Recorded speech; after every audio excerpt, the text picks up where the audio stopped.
નમસ્તે મિત્રો, સ્વાગત છે તમારું મારી ચેનલ ધર્મિષ્ઠાની રસોઈમાં। આજે આપણે બનાવીશું બાળકોને ખૂબ જ પસંદ આવે તેવું આપણે આઈસ્ક્રીમ। તો તે આપણે નેચરલ વસ્તુમાંથી જ બનાવીશું અને ઓછી મહેનતમાં બનીને તૈયાર થઈ જશે।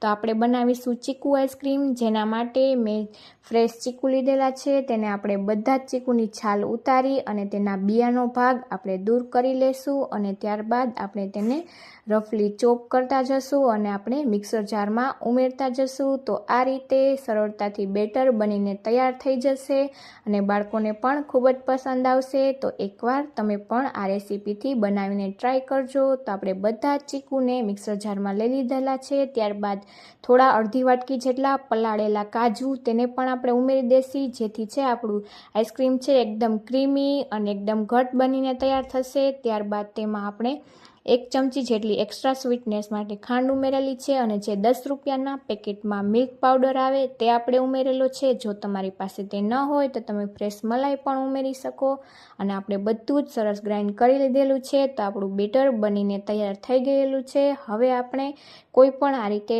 એરટાઈટ ડબ્બામાં આપણે તેને ભરી લેશું અને તમારી પાસે મોલ્ડ હોય તો તમે તેમાં પણ ભરી શકો છો। તો આ રીતે ઉપરથી આપણે તેમાં કાજુ બદામના ટુકડા ઉમેરી અને ગાર્નિશ કરી લેશું અને આપણે તેને આ રીતે ટેપ કરી, જેથી કરીને આપણું બેટર છે તે એકદમ સરસ સેટ થઈ જાય અને ત્યારબાદ આપણે તેને ઢાંકી અને ફ્રીઝરમાં મૂકી દેશી। તો ફ્રીઝરમાં આપણે 5 થી 6 કલાક માટે તેને મૂકેલું હતું અને તેને આપણે ખોલી અને ચેક કરી લેશી।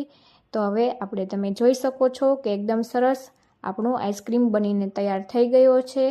તો આ એકદમ નેચરલ વસ્તુથી આઈસ્ક્રીમ બનીને તૈયાર થઈ જશે। તો તમે પણ એકવાર આ રેસીપીથી જરૂરથી ટ્રાય કરજો અને જો તમને મારો આ વિડીયો ગમ્યો હોય તો તમારા ફ્રેન્ડ્સ અને ફેમિલીમાં શેર કરવાનું ભૂલતા નહીં। અને હવે તમારે નેક્સ્ટ કઈ રેસીપી જોવી છે તે પણ તમે મને કોમેન્ટમાં જરૂરથી જણાવજો। તો આપણો આઈસ્ક્રીમ છે તે બનીને તૈયાર છે। તો આ રીતે એકવાર જરૂરથી ટ્રાય કરજો। તો આપણો હેલ્ધી અને નેચરલ વસ્તુથી બનેલો આઈસ્ક્રીમ છે જે બાળકોને નુકસાન પણ નહીં કરે। તો તમે જોઈ શકો છો એકદમ સરસ આઈસ્ક્રીમ બનીને તૈયાર થઈ ગયો છે। તો ચેનલને સબસ્ક્રાઈબ કરજો। Thank you.